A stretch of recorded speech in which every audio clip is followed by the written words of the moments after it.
Donald Trump's campaign is imploding before our eyes. Now, I'm not speaking about polling. I don't want to get into any sort of horse race type coverage. What I'm speaking about here is like physically in front of us. Donald Trump's campaign is imploding time and time again. At every single event, it seems, we are seeing disaster after disaster. My name is Brett Meiselas here with the MeidasTouch Network. Remember to hit subscribe, help us get to 3.5 million subscribers. You know, I think you could tell a lot about how fit somebody is to lead the country by the way that they are able to manage their campaign. And in that regard, Donald Trump has been a complete and utter failure. I mean, that's despite the fact that we've seen Donald Trump lead this country and the disaster that was and how horrific he was in managing the crises that came to our country. But we are seeing that this is on a whole other level right now. For example, on Wednesday, Donald Trump was in Georgia and his advance team put up this sign while people were waiting for Donald Trump to speak. Let me read you this from the pool report of the press who was with Donald Trump. Quote,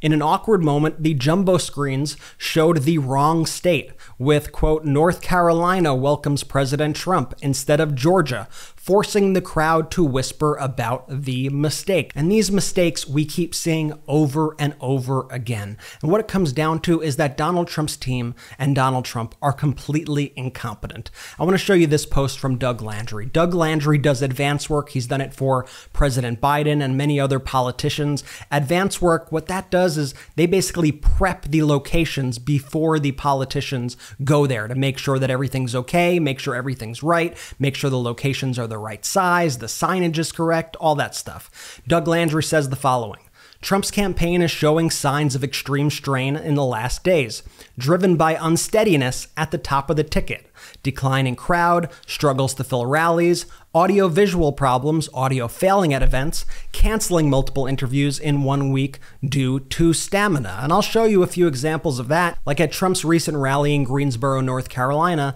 they booked a venue that was far too big for the size of the audience that they had showing up. So they had to have their audience go into the auxiliary gym. That's where they ended up having their event. Meanwhile, Vice President Harris, who had her event in the same place, had it in the actual Coliseum. This is one of those kind of examples. In Detroit, we could see this photo right here where on the left we saw the Barack Obama event on the Harris Walls campaign, which had a packed house. And then we see Donald Trump in the same venue where they had to push everybody up to try to make it look like the place was filled on camera when half of it, more than half of it in fact, was empty. And we are seeing just disaster after disaster like this due to a total lack of the ability to plan and actually understand how to manage and do basic things. For example, the other day, do you remember when Donald Trump's microphone cut out while he was speaking? The most beautiful word in the dictionary. It's not love. It's not respect.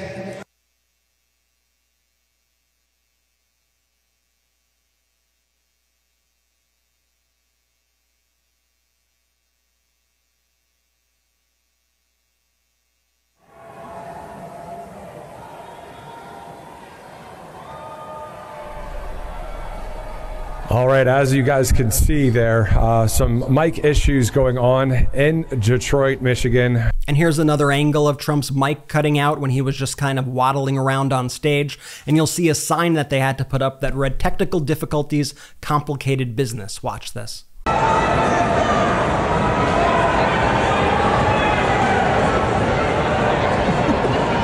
And in these situations, Trump never takes responsibility. Like when his mic cut out, he said that if it happens again, he would sue the company. Watch. And this is important because we're doing things here that are really going to be amazing. So let me know, and if it goes out again, I'll sue the ass off that company. We're going to sue him. Then they'll say, what a horrible guy Trump is. He's a terrible guy. And then maybe one of the most important parts of advance work is making sure that the people behind the candidate are people who are big supporters who are going to stay there the entire event. But at all these events, we seem to see people leaving while Donald Trump is speaking right behind him. Watch this. Of the border. She's a grossly incompetent person, and we can't let this happen. We have to get the hell out and vote and get him out of here. And then there was Trump's recent bizarre Pennsylvania town hall, if you want to call it that, where he stopped taking questions just a few questions in and started just swaying to the music for about 39 minutes. People kept fainting during that event. And in this clip, you could hear people begging, like, turn the AC on. It's too hot. Please turn the air on. Watch this. Issue this country has.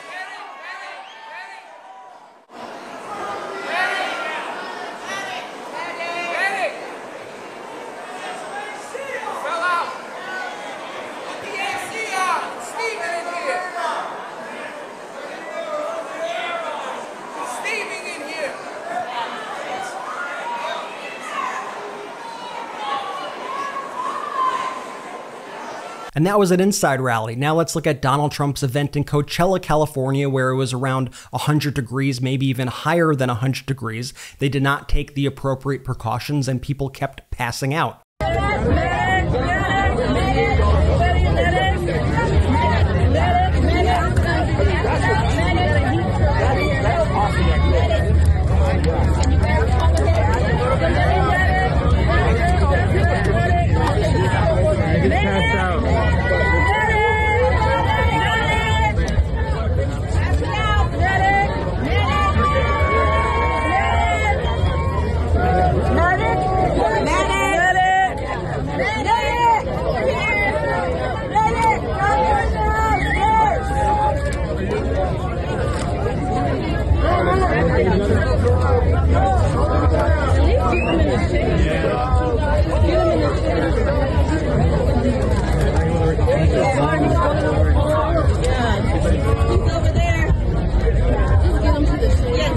And then, of course, there was the bus incident where after the event, people had to wait hours and hours and hours for a bus to arrive to take them about 5-6 miles away back to their cars. This created an utter crisis for folks who attended this event. This was one of the Trump supporters who was at the event who had tweeted about this and then deleted it when he realized he was making his cult leader look bad. This guy, Wesley Johnson, wrote online, was just told by a bystander that the sheriff said there's only one bus in rotation and turnaround time each drop-off is 30 minutes. These poor people are going to be stranded here early into tomorrow morning. How did we go from 20 to 30 buses down to one?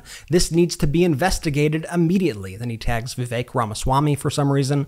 2 buses just drove by. Haven't seen any buses move for almost 2 hours. Someone please reach out to Sheriff Chad Bianco and Trump to get to the bottom of this. I think something nefarious went down tonight trying to spark a riot. Everyone's stranded. This is horrible. At JD Vance. And then instead of blaming, the people who actually organized the event, like Donald Trump, they blame Democrats. So in this situation, he was blaming the mayor of the Coachella town, saying smells like sabotage. This is how they just have this cognitive dissonance to try to disassociate themselves with the fact that Donald Trump is the cause of all of these disasters. Here's a video from while all that was going on in Coachella. You even hear one of the attendees at this Trump rally yell out, "This is criminal." Watch this. Gas.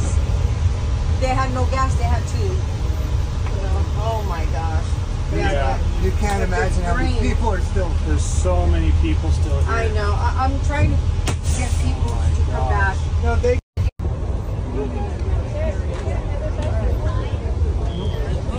We're the last bus, guys. Look at that. Yeah. Sorry? This is the last bus. It's been stranded here. No way.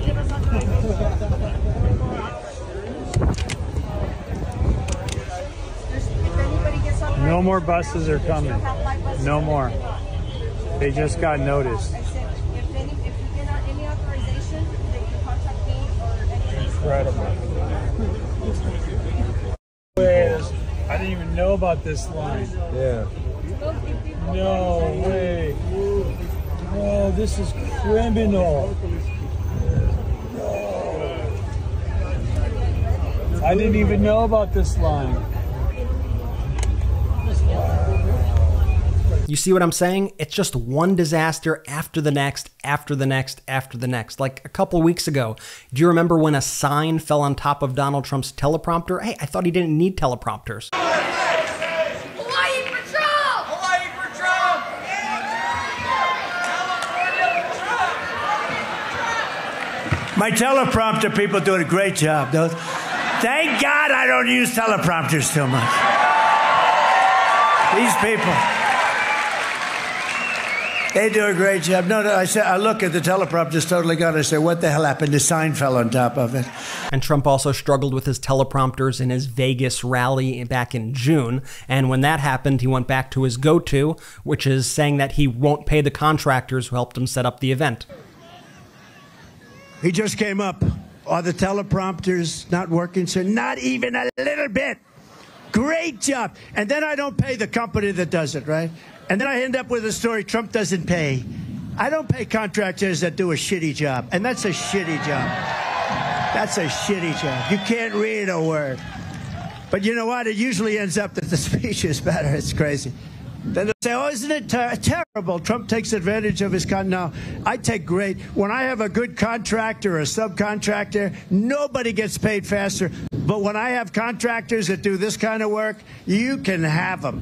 Then, like I was speaking about earlier, Donald Trump keeps showing up to these events with the place like half empty. This was in Pennsylvania earlier this month. You could see the massive amount of empty seats as Donald Trump took the stage. And this is a CNN report from that Detroit event from this past week, where they say that the whole venue was pretty empty and that they were unable to fill it. Check this out. That's right. So we are here in downtown Detroit. We're in this pretty large venue. You can't really tell, Aaron, from where you are. I mean, right behind me, you can see the crowd. But behind the camera, where I'm speaking toward, it's actually pretty empty. They have not been able to fill this. And I'll also tell you that it took us more than 2 hours. They were 2 hours delayed in getting us into the venue today. And so there are questions about, I'm told it was not a security issue, according to two Secret Service officials. So questions about whether they were, changing some of the optics in here. And this is not just limited to Donald Trump. This is the entire campaign. I mean, do you remember when they were sending J.D. Vance out to all these events and he would get there and there would just be like literal parking lots and nobody there? I mean, this was just humiliating stuff. And now one of the things that keeps happening at a lot of these Vance events is things will fall apart, and his go-to move is to try to blame Kamala Harris as a joke. This is his new shtick. And it happens over and over and over again. Like this week, J.D. Vance's podium sign fell in the middle of his speech. Watch this. And ask yourself what you can do from now until then to make sure it doesn't happen. That if there's a... Kamala Harris put that sign up, ladies and gentlemen. And a couple weeks ago, there was an issue at a J.D. Vance town hall event in North Carolina with the platform, and somebody fell. Watch this. Agency or the federal government, there's a lot of... Hold on, just a second, man. We okay?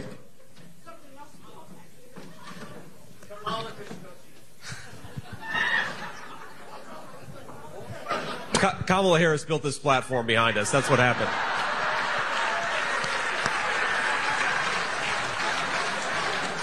We doing okay, ma'am? We good? Yep, that's the party of personal responsibility for you. What about the time they sent J.D. Vance into the Union Firefighters event and he got booed? Watch this. Thank you, guys. Thank you so much. Well, Semper Fi, guys. We got some, it sounds like we got some fans and some haters. That's okay. Listen to what I have to say here. And then this last clip has to be my favorite fail of the Trump campaign so far. This is when they sent J.D. Vance to visit a donut shop in Georgia, and it was more awkward than you could even imagine. Watch this. The zoo has come to town. Thank you for letting us come in here. Yes, sir. Yeah. I'm sorry, man. Okay, yeah. She doesn't want to be on film, guys, so just cut her out of anything. Appreciate that, man. I'm J.D. Vance. I'm running for vice president. Good to see you. Okay. How long are you working? I've been here since the beginning of July. Okay. For this year. Okay, good. How about you, sir? Almost 2 years. Okay, good. Just everything, yeah. I mean, a lot of glazed here, some sprinkle stuff, some of these cinnamon rolls, just whatever makes sense. How long has this place been around? About 4 years. About 4 years? Okay. How long have you been here? A little over 6 months. Okay, good. Oh, that clip makes me cringe every single time. But you see what I'm talking about here? This Trump campaign is in free fall. I mean, it's a complete and utter disaster from what we are seeing. And it's important that we take notice of this implosion and how horribly they run all of these events, because that's how Donald Trump runs the country. And how do we know? Because that's how he ran the country, and he's only gotten worse. When a crisis hits, you need somebody who is organized, who hires the right people, who's able to actually put a plan together. That is the opposite of what we see from Donald Trump. Hey, thank you so much for watching. I really appreciate it. Remember to hit subscribe. We're on our way to 3.5 million subscribers, thanks to you. Hit the notification bell if you've already hit the subscribe button. That gets you notified every time we post a new video. Thanks again for watching. I'll see you soon. Hey Midas Mighty, love this report? Continue the conversation by following us on Instagram @MeidasTouch to keep up with the most important news of the day. What are you waiting for? Follow us now.